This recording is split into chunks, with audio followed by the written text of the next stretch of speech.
السلام عليكم ورحمة الله وبركاته. أهلا بكم متابعينا الكرام. مباراة شبيبة القبائل ونجم بن عكنون في الجولة الثانية من الدوري الجزائري. وقبل ما نتعرف على الموعد والتوقيت والقنوات الناقلة، اللهم صل وسلم وبارك على سيدنا محمد.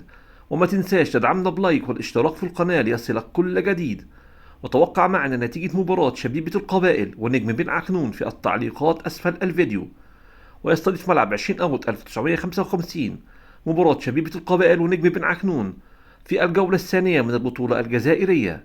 وتنطلق المباراة اليوم الأحد 31/8/2025 عند الساعة 5 بتوقيت الجزائر وتونس والمغرب، 6 بتوقيت ليبيا والسودان، 7 بتوقيت مصر والسعودية والعراق وقطر، 8 بتوقيت الإمارات وسلطنة عمان. وأما عن القنوات الناقلة لمباراة شبيبة القبائل ونجم بن عكنون، المباراة منقولة على قناة الرياضية ويب. نتمنى لكم مشاهدة ممتعة.